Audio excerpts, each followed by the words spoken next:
The views and opinions expressed on Around the Town are entirely those of the host, guests, and callers, and do not necessarily reflect the opinions of the faculty, staff, and students at Elizabeth City State University or ECSU Radio and Television Services. Welcome to another edition of Around the Town with Hez Brown.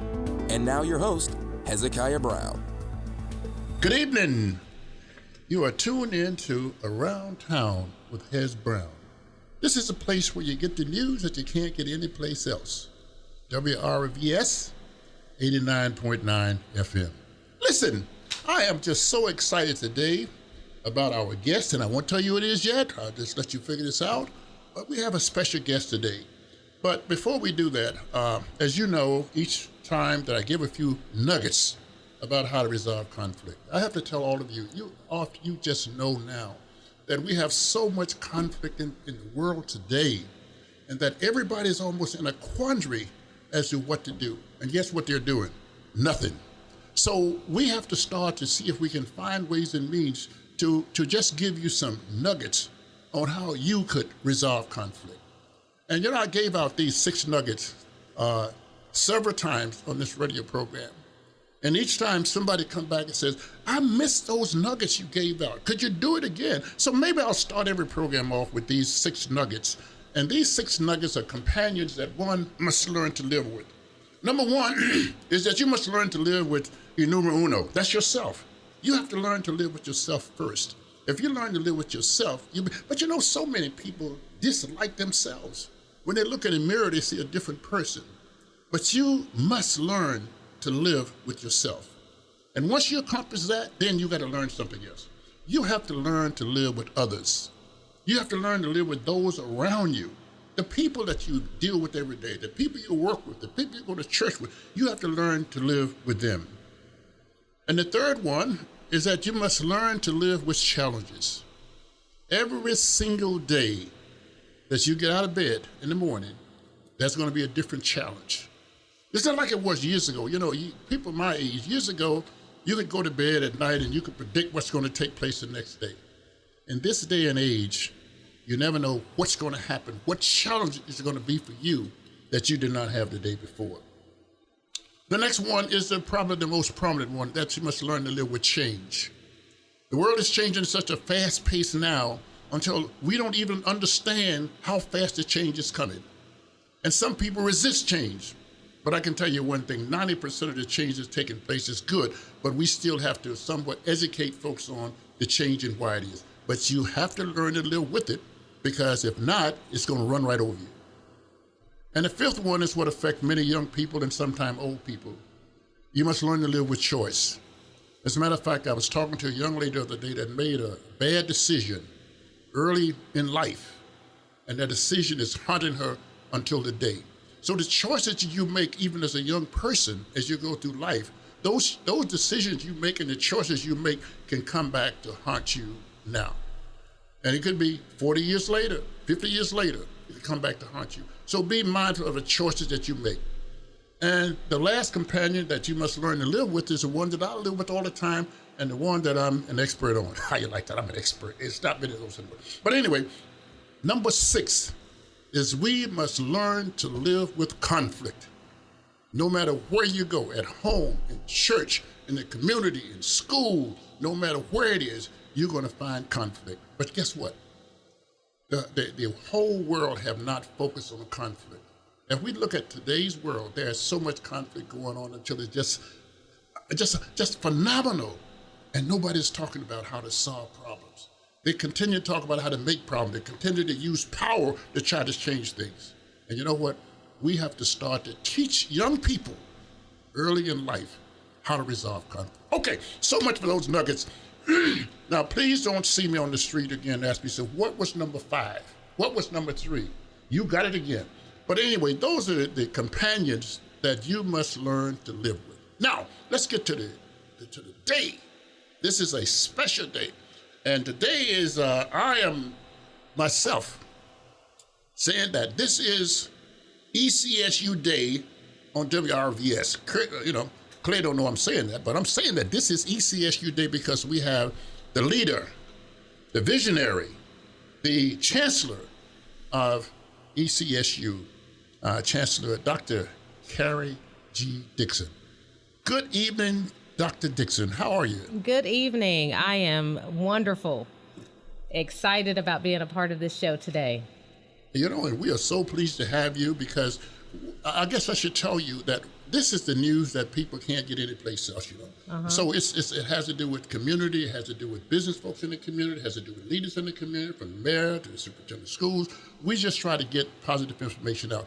This is not a gotcha show. This is not something we're going to ask you some questions that's going to embarrass you. Okay. We're going to ask you just for information. Okay. So just, you know, in case other folks have not had the pleasure of meeting you as I have, tell them a little bit. Are you married? You have children? Tell us just a little bit about you.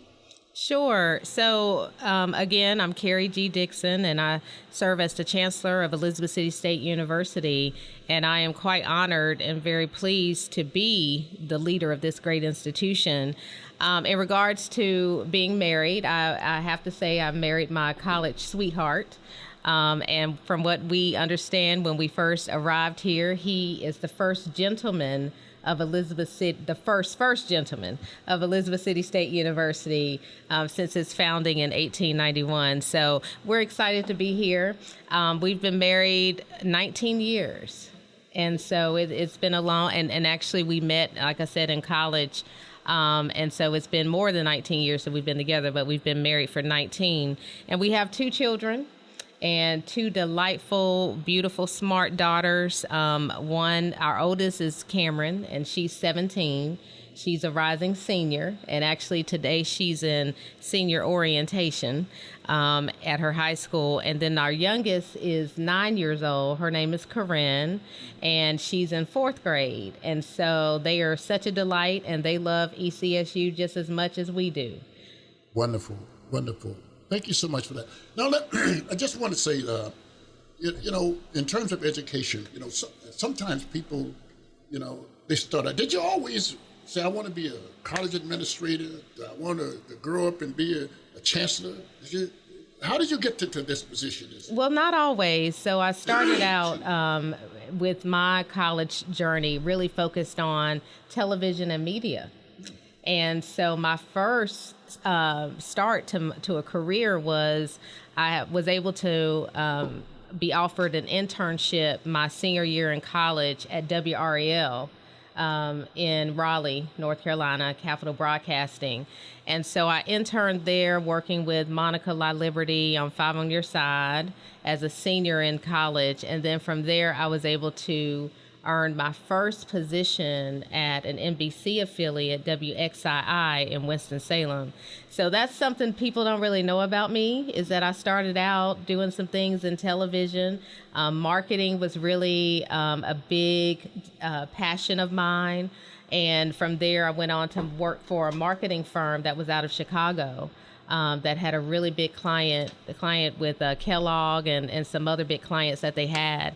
And so, you know, I really became very grounded in television and marketing as a young professional right out of college. So you didn't just say, well, you know, I'm going to be an educator. So what was your dream to be when you started this journey? So after experiencing working right out of college in television and marketing, I decided I wanted to go back to school, major in speech communications with a concentration in rhetoric. And at the time, it was very appropriate because this was 1999 and we were about to start the millennium. And so it was good to kind of see and study the political rhetoric around that time of the what if and what's going to happen and Y2K and all those other things. And so I had an opportunity as a grad student to teach a course in public speaking and teach a course in interpersonal communication. And during that experience, the light bulb went off and I realized this is my calling, my true calling, because I enjoyed teaching. I enjoyed being in the classroom. I enjoyed seeing young people learn. And so I was young myself at the time, but just having that opportunity to teach on the collegiate level really opened my eyes to the possibility of the impact I could make in higher education.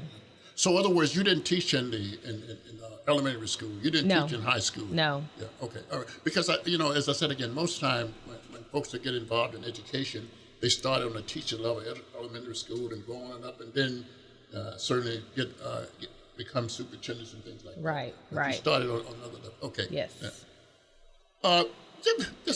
Just about your background in schooling. Give the audience just a little bit about where you went to school, your bachelor's, your master's, and your PhD. Okay, so I started my educational career at North Carolina State University in Raleigh, North Carolina, and as I mentioned, that's where I met my husband.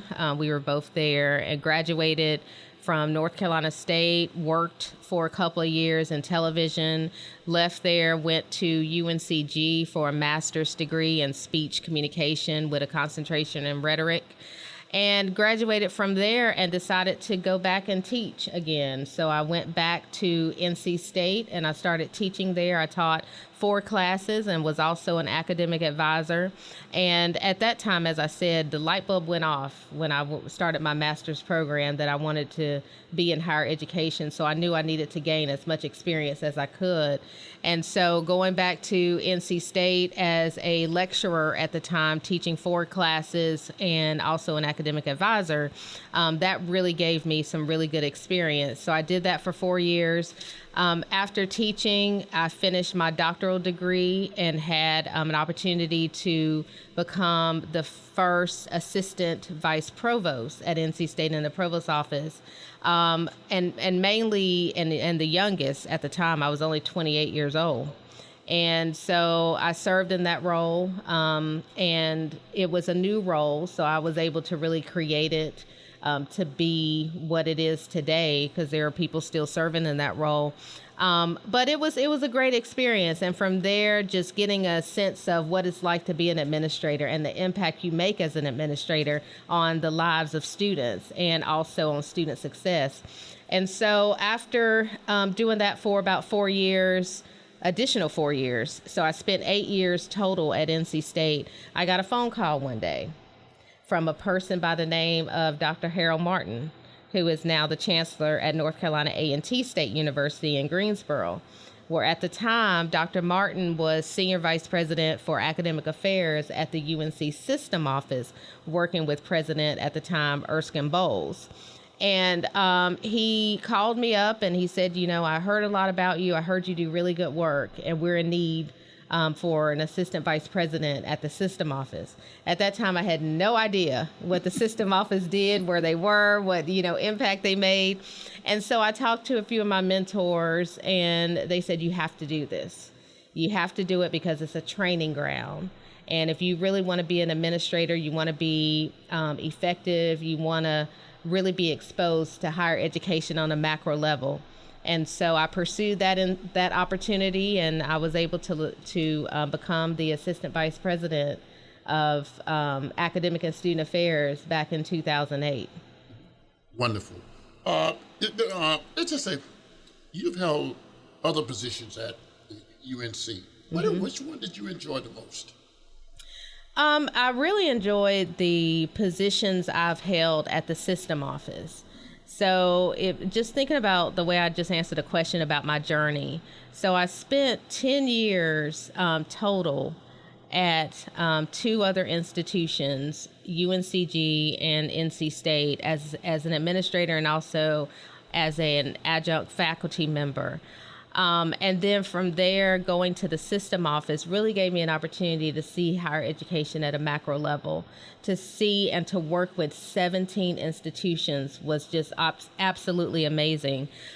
We have within our system 5 HBCUs, Elizabeth City State being one, and we have a high school for the gifted, the North Carolina School of Math and Science.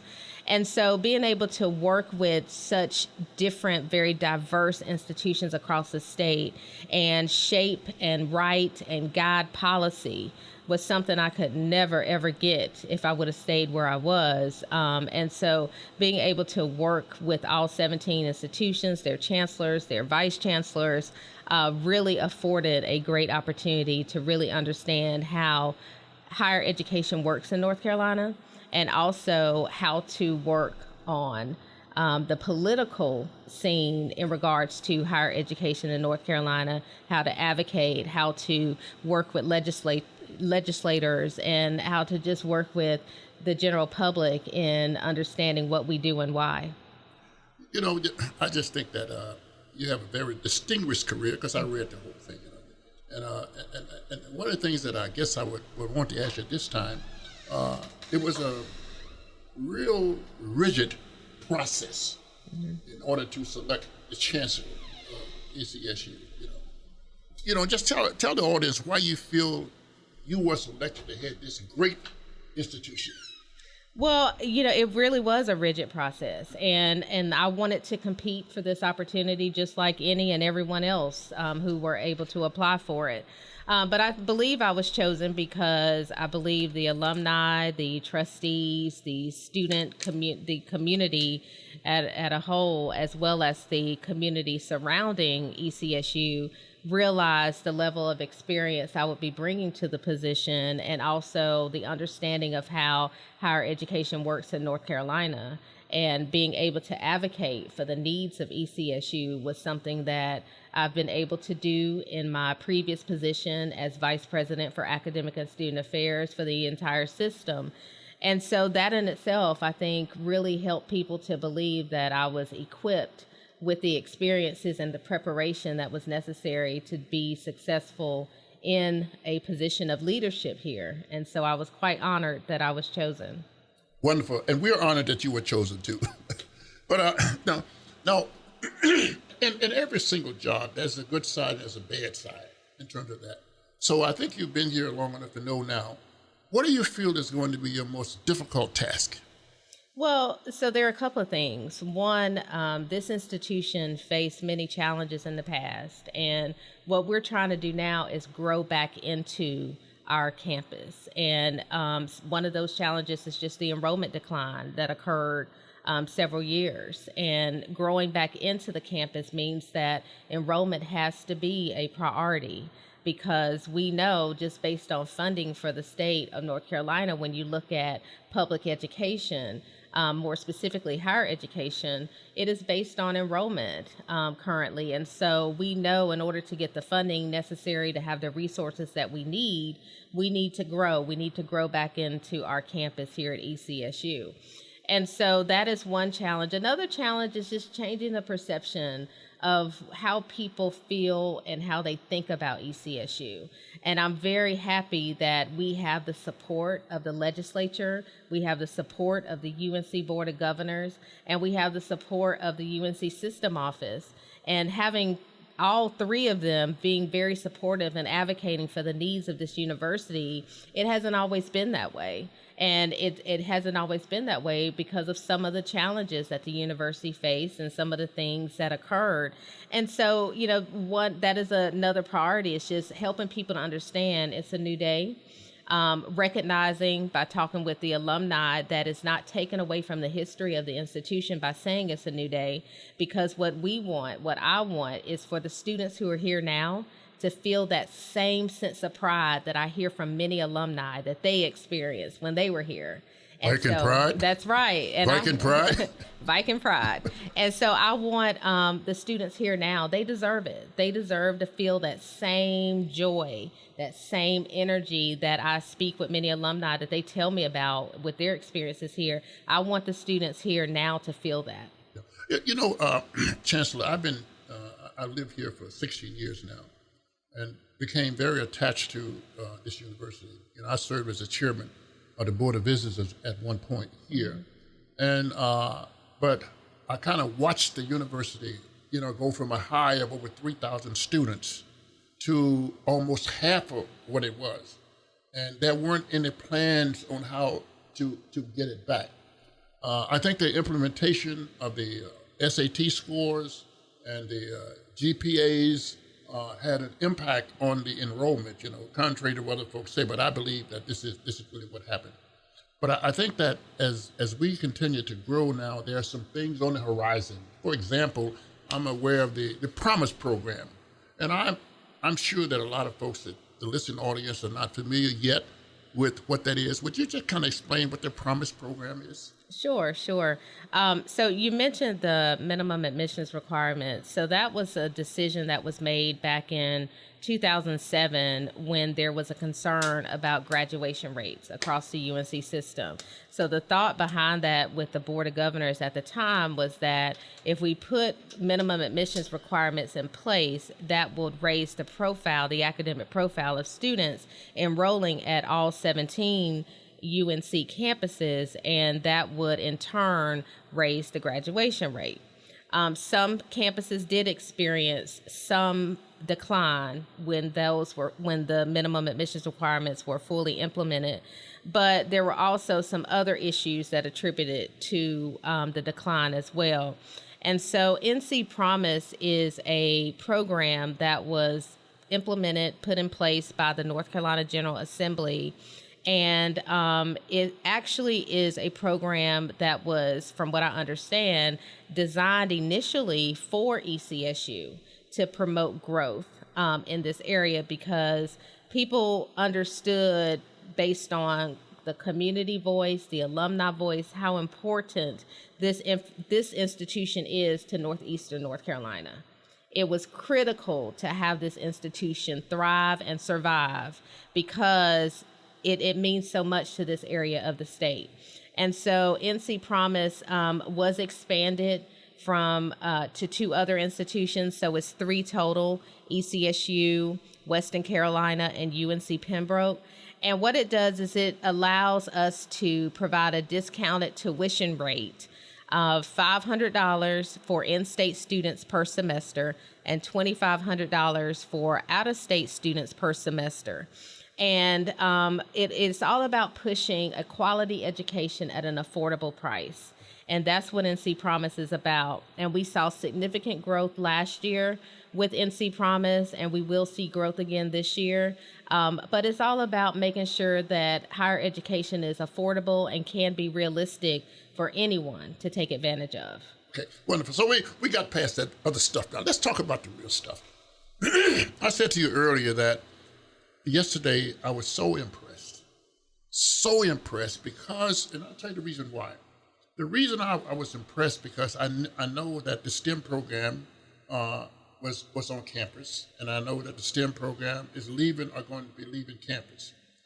And I know that my heart was broken when the pharmacy program was here, and for whatever reasons it was closed down. And I looked at that beautiful building. I mean, the state-of-the-arts building. And I said to myself, how did this happen to us? But see, this is what I think that you bring here, which I just applaud. Innovation, creation. And says, now, there's a building there, what do we do with it? Now, listen to this. The building is there now, but it is the STEM complex. Then you have a feeder school out there that's already in the area, it's already established, that's going to be able to somewhat, filter young people into that program. And the building is just so beautiful. I was there yesterday, and I was just startled at that drone program. I mean, in Little Elizabeth City, we have the drone program. We have an aviation, 4-year aviation program, aviation science program that's no one else in the state has. So all these things are built in, and it's going to go. Tell us a little bit about that drone program. I couldn't wait to get to this part, so you can tell this audience about this drone program and this aviation program that we have here. Mm-hmm.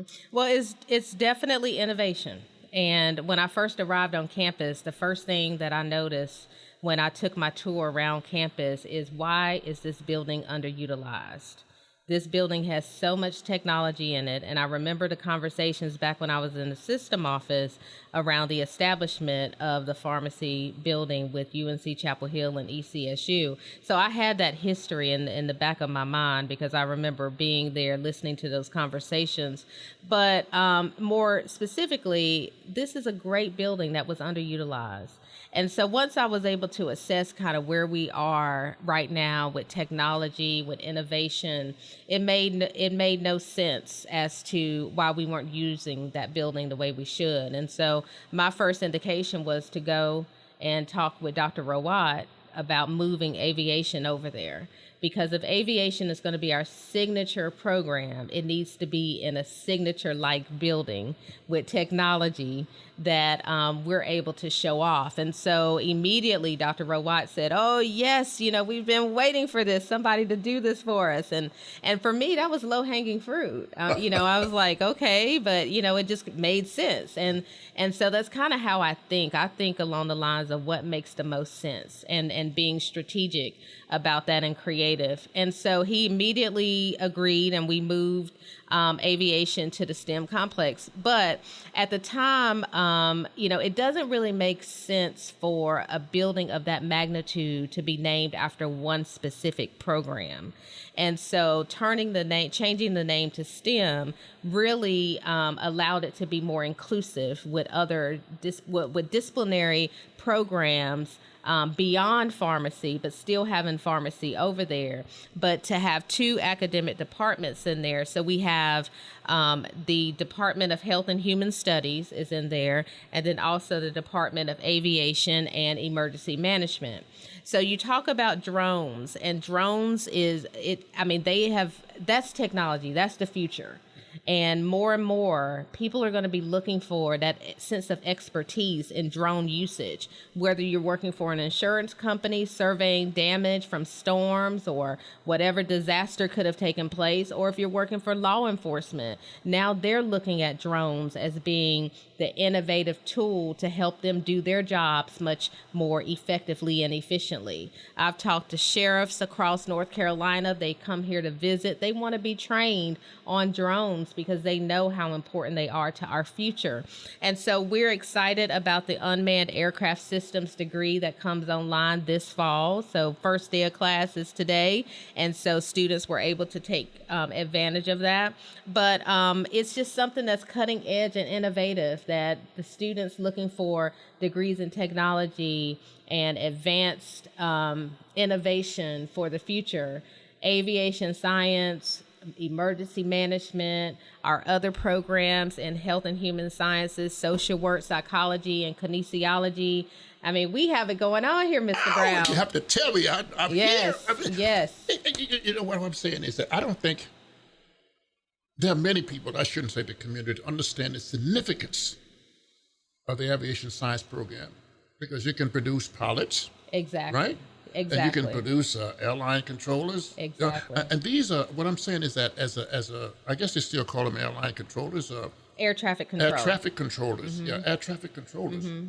Where, as I understand it correctly, that once you complete your 4-year program and then you move on, you can become an airline controller, air traffic controller in like 12 weeks. Yes, sir. And also I'll add that what we really want to do, the model that we really want, is to be able to hire our students to be instructors after they graduate.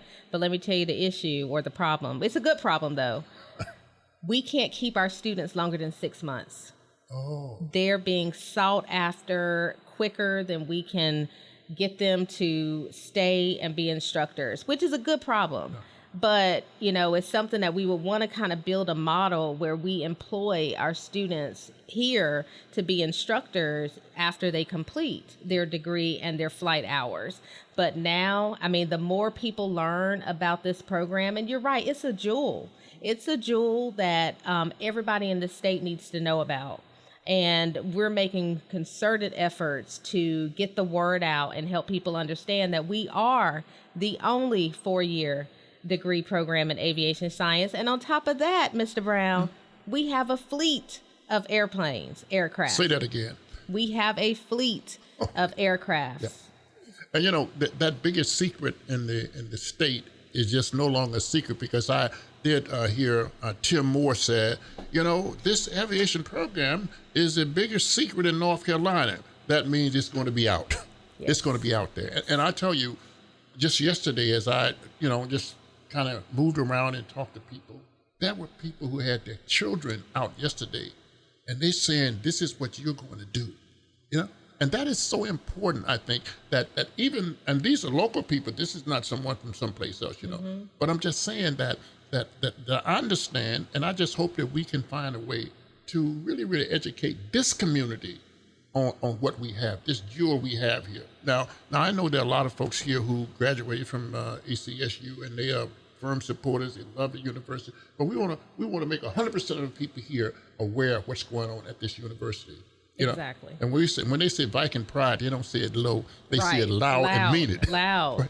Right. And that's actually part of my message as well when I go out and speak to the community. That ECSU, everybody needs to own it and be proud of it, and spread the word, because this is a unique niche for an institution, being a part of a well-respected system, the University of North Carolina. ECSU has something no other campus in the University of North Carolina or beyond. And there are 110 colleges and universities, both public and private, in North Carolina, 110. And to say that we, ECSU, are the only one with the 4-year degree in aviation science is huge. And granted, we have some community colleges that we partner with, and they have the 2-year aviation management, aviation air traffic control. They have the 2-year, but the 4-year with flight time, that's huge. That is so wonderful.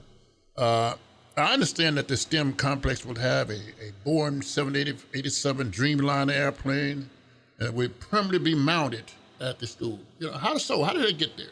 It is absolutely beautiful. Were you able to see it yesterday? It is. For the listeners out there, if you come to campus, you must see this this aircraft up on this huge 9-foot pole pedestal, and it's about 25 feet. And it is designed for ECSU, and it is a 787 Dreamliner. And it's a signature display of our signature program of aviation science here at ECSU. So I encourage you, come out, take pictures in front of it. It is absolutely amazing. And that was something else that took place yesterday. I think with Mr. and Mrs. Ulysses Bell, I guess, made a donation to have pictures mounted, African Americans mounted in the building. Yes. Tell us a little bit about that. Yes, so Dr. Bell and his wife were very generous in providing a donation for us to be able to display a timeline that includes significant African Americans that have played in the history of aviation and what that looks like. And that includes the Tuskegee Airmen and others who have come through this, who have been pioneers in the aviation field. And so we were very, very blessed to have such a donation, and it is displayed in the STEM complex. It also displays portraits from the UNC planetarium, they submitted some things for donation, and also the First Flight Society. They submitted portraits that include the Wright brothers and others who have contributed to North Carolina taking the claim of first in flight. And so we are quite honored to have all of this history displayed in the building for people to come and learn and get to know about this timeline that took place in North Carolina and across the country of significant contributions to the aviation industry. Yeah. You know what? I guess you have answered my question in terms of whether or not there were going to be any Tuskegee Airmen displayed here. See, I knew at least 10 Tuskegee Airmen in New York. It seemed like many migrated to New York when they got out, and they worked at some of the institutions.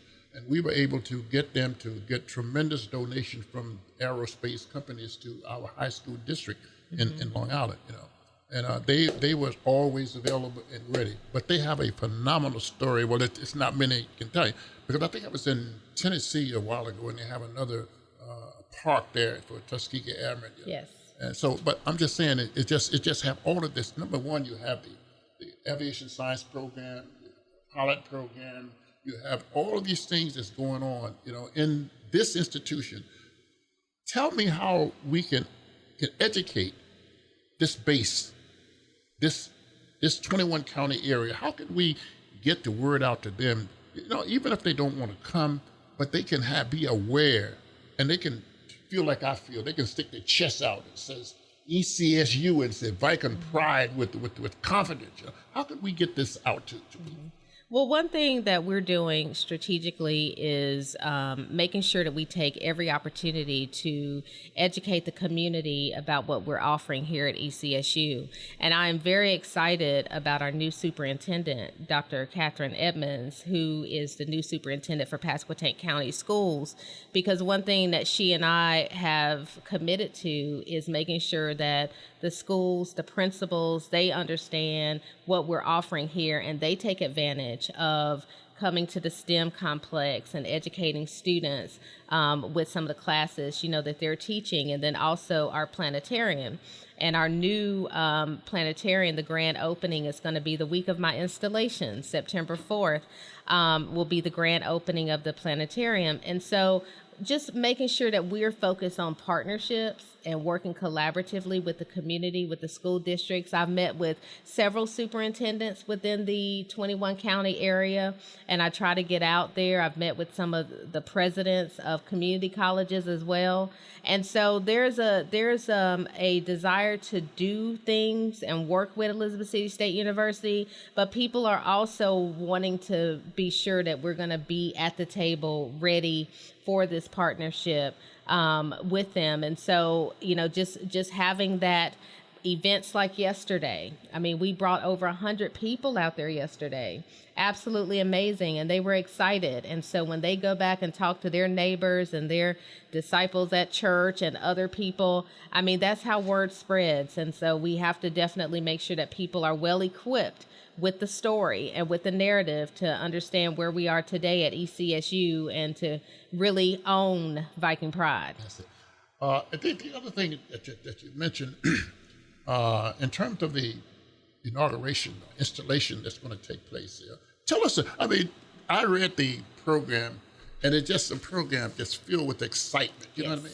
And when I look at, and I tell you very frankly, I look at the $25 charge for this, that is unheard of. And I tell us why, those things. Tell us a little bit about it. So what I wanted this installation to do is I wanted it to bring the community together and bring everyone together on one accord in fighting for and looking at ECSU Rise Up.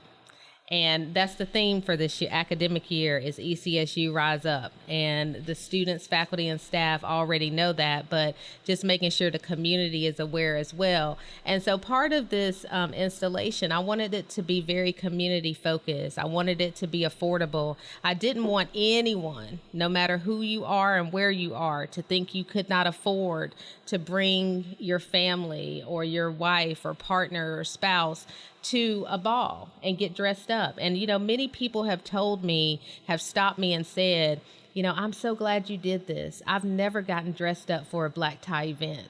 And so that really made me feel good because I wanted everyone to be able to experience what it's like to go to a ball. And so instead of $150 tickets, as it has been previously, the tickets are only $25. And for ECSU employees, they can also use payroll deduction. And so I wanted everyone to be able to feel like they could be a part of this. Also, another big deal is that the football game on Saturday is free. Wow. So we were Say that again. Football game is free. Football game is free. It is free. And a woman stopped me at a restaurant the other night, and she came up to me and she said, "Now, I'm hearing the football game is free. Is that only for ECSU employees?" I said, "No, that's for everybody. Anybody, no matter where you're coming from or no matter where you are here in the city, it's free of charge. And it's because I want families to come. I've made sure to tell the principals around here to announce it to the children and tell them to go home and tell mom and dad that they can come to the football game, and it's free. It's our first home game, and it's also installation weekend. So it just made sense to have a big celebration. And we have a couple of surprises that are going to happen at the football game. So I hope everyone's able to come out. On Sunday morning, we're going to have a prayer breakfast, and that is free also, complimentary, but you must RSVP. And so the prayer breakfast will be at KE White. So just go to the website, the ecsu.edu website, and reserve your space if you want to attend the prayer breakfast on Sunday. Tell us why a prayer breakfast. Tell us why. Well, it's a way to bring the clergy together, and I feel like you really need the clergy, no matter what your denomination is, to come together and say, we're going to do this on one accord. We're going to be all in, and we're going to support and pray for this university, because we know how much it's necessary in northeastern North Carolina. And it doesn't, I don't care what the denomination is. I just want everybody to come pray to your God, whoever that is. But as long as we're on one accord as to what we're striving towards, is really what it's about. And so I started this prayer breakfast. I had the first one in January. It was a huge success. We had a packed room, and just having the clergy there in one room, from all churches in Elizabeth City.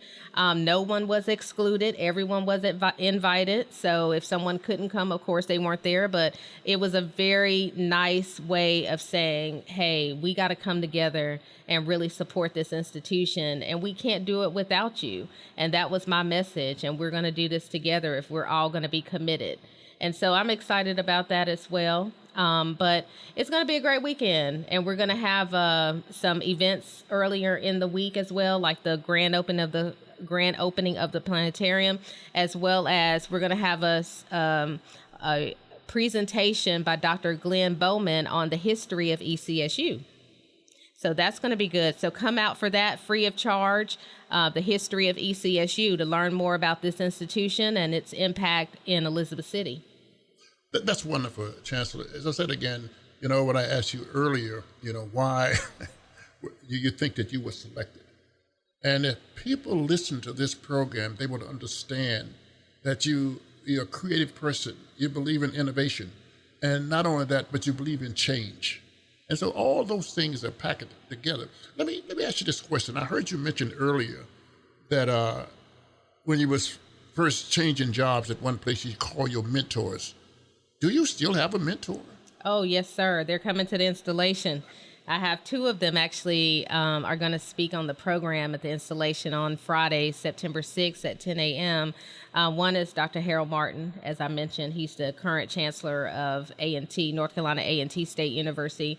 And the other is Dr. Mary Sias. And Dr. Sias is director of the Millennial Leadership Institute for proteges who are seeking presidential positions and chancellorships across the country. And she was very influential in my preparedness for taking on such a position of leadership as being a chancellor. And so both of them will be there. Also, Dr. Sandra Williams, she's one that took me under her wing very early in my career when I was a doctoral student, and really has been there for me both professionally and spiritually. So I'm going to have a lot of people there who have definitely made a significant impact, including my family. Right. So my parents will be there, grandmas, aunts, uncles, cousins. Yeah. My grandmother called me last night and she said, I think I'm more excited than you are. That is so great, because it's so good. So Chancellor, is there anything else you might want to say before we conclude this wonderful dialogue? That's what it is. Well, I just thank you, Mr. Brown, for all that you're doing in the community and for spreading great information and creating awareness. And then focusing on self. I like what you said before about your 6 points.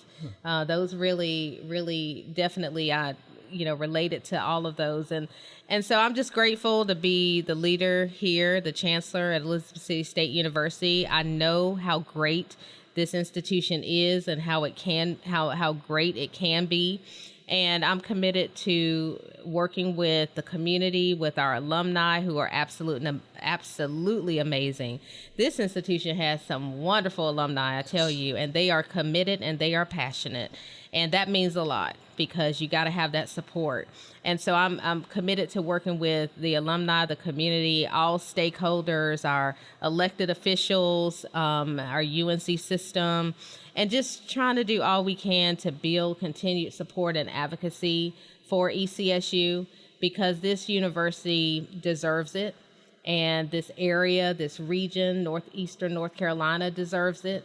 And it's going to take all of us owning it and all of us proudly announcing Viking Pride. Saying Viking Pride and ECSU, rise up. Rise up. Chancellor, thank you so much. Thank you. We're going to get you back again after please installation and see if we can talk about some other Please things. do. Right, I look forward to it. All right, thank you. Thank you for listening to Around the Town with Hez Brown, recorded and produced at WRVS-FM Studios on the campus of Elizabeth City State University. If you are interested in becoming an underwriter for this show, call 252-335-3985.